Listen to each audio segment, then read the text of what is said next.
What's up, people?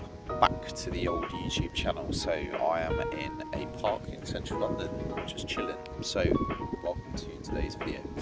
Today I am talking about pre-workouts. So I'm going to be telling you the truth about pre-workout supplements and whether I think you should be supplementing them.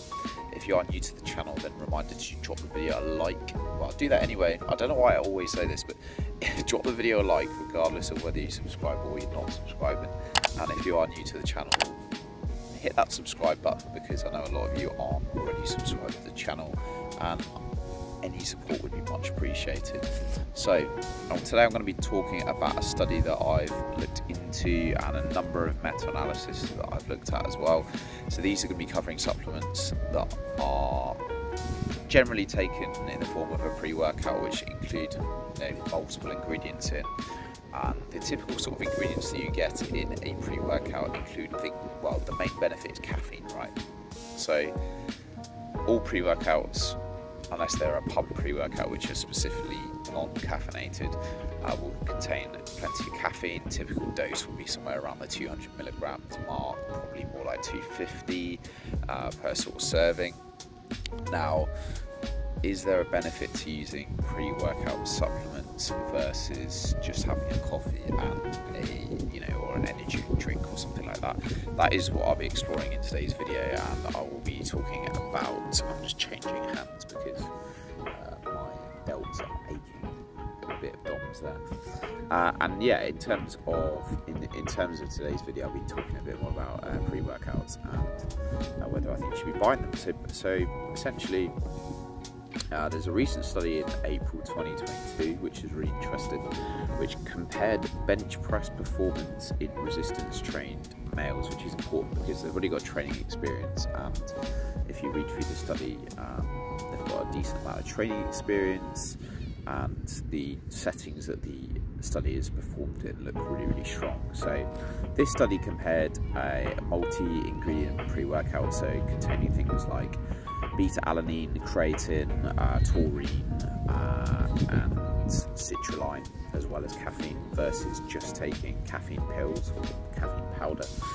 Now, they looked at bench press performance, and they actually found that just supplementing caffeine on its own slightly outperformed the pre-workout / matched it. So what they suggested or discussed in this study, I'll put the link to the study in the description. The added benefits of things that they put in pre-workouts may not be what we actually thought. So the reason for all this is because the benefits that you get, or the other supplements that they put in pre-workouts, can't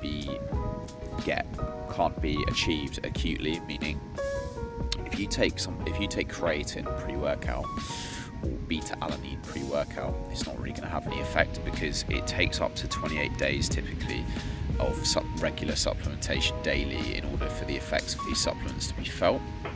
Now, in addition to this as well, beta-alanine is a supplement that is typically beneficial for more endurance style training. Now, there's not much evidence to show that beta-alanine is going to have any benefit for weight training, because most of its benefits are for reducing fatigue, for exercise that lasts longer than 30 seconds upward towards sort of 10 minutes. So anyone that is sort of running middle distance, or is performing cardio or longer term exercise, is going to potentially get a better benefit from beta-alanine. And doing our typical bro training, weights training of 8 to 12 reps is not really going to have any benefit for. So beta-alanine I don't think is very necessary for weight training. In addition, creatine, as I said, needs to be supplemented for up to 28 days to see the effects of it. Now, this means that basically putting creatine in your pre-workout isn't suddenly going to spike your performance in that day's workout. The other thing that I should mention as well on beta-alanine is, if you have had a pre-workout before, you'll know what I'm talking about when you get the tingles, you feel like you're pinging, and that is a harmless side effect of beta-alanine known as paresthesia. It's harmless, so nothing to worry about, but what what supplement companies do is basically put in a high dose of beta-alanine, typically over like 3 grams of beta-alanine, will create this effect. And when they do this, you get their tingles and that sort of placebo effect of feeling more hyped for your workout. But the thing is, as I said, beta-alanine is going to reduce fatigue and help performance in longer form training. So there's not much benefit to actually supplementing it for weight training. And the effect that you get, or feeling more hyped, is probably going to come more from the caffeine rather than the beta-alanine itself. Similarly, I would recommend creatine. It definitely is proven and it's going to help performance in terms of more power output in the gym and increased muscle mass. There's loads of potential benefits of creatine. I would advise supplementing it. However, you can get creatine monohydrate very cheap on its own, and you don't need to get it in the form of a pre-workout powder essentially. So citrulline is a ingredient put in pre-workouts, and there's some evidence to suggest that L-citrulline or citrulline malate will benefit in terms of reducing fatigue and potentially more improvements in strength training.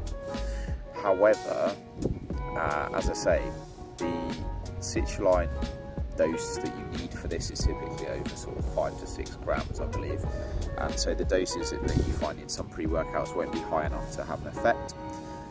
Additionally, the way citrulline works is it is a nitric oxide producer. So essentially, citrulline increases blood flow. So when we say nitric oxide, it widens your blood vessels and increases blood flow. So this is why citrulline is a product found in pump pre-workouts. It is going to increase blood flow, and it will help with like the pump, short-term pump. But as I say, in terms of within a pre-workout, often it's not put in sufficient doses to have any effect. And this study that I've mentioned here, that you can go read it for yourself, shows that combining all of these ingredients together, so citrulline, beta-alanine, creatine, caffeine, taurine, isn't going to have like a significant benefit versus just having caffeine on its own. So what can you take from all of this? My advice would be just pick the form of pick the form of caffeine that you enjoy taking the most. So if obviously, I'm assuming people watching this video don't have really adverse reactions to caffeine, and because if you did, I wouldn't advise taking it. It can cause sort of anxiety and things like that, obviously in higher doses.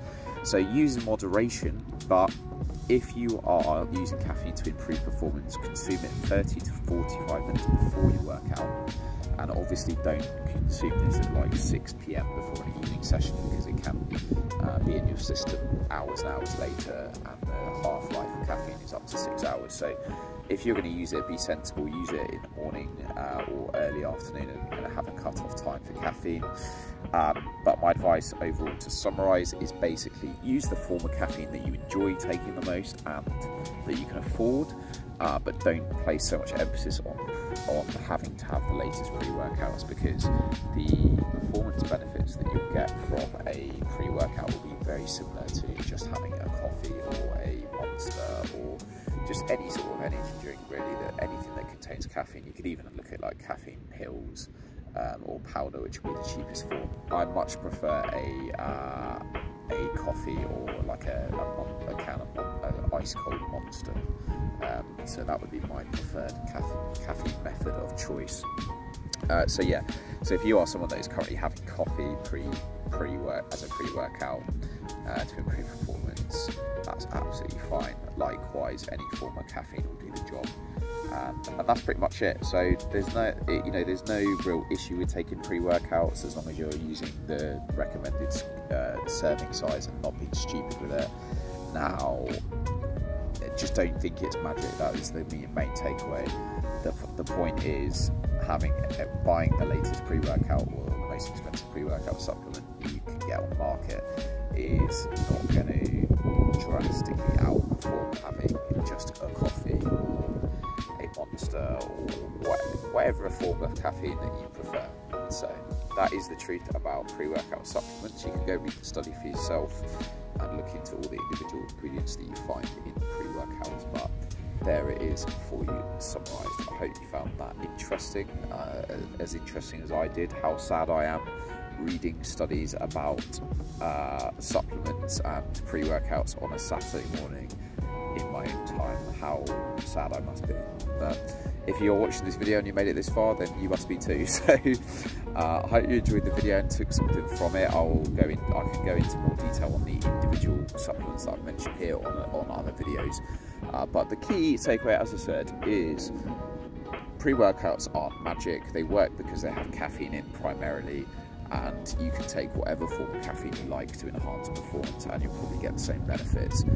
Having said that, if you enjoy pre-workouts and you like taking them, that is fine as well. So reminded to drop the video a like and subscribe to the channel if you are new for more great content of me sitting in the park talking about supplements. I will see you guys on the next video because my arm's starting to hurt, and I will talk about some more topics in future videos. I've got a long list of topics. Any suggestions, whack them in the comments and I will get on with the rest of my Saturday. I am off to see some mates this afternoon for a friend's birthday. Gonna go chill and continue smashing my steps, and yeah, continue being a fitness nerd, reading studies. See you in a bit. Have a great day, whatever time of day you are watching this, and I'll stop rambling and see you on the next video.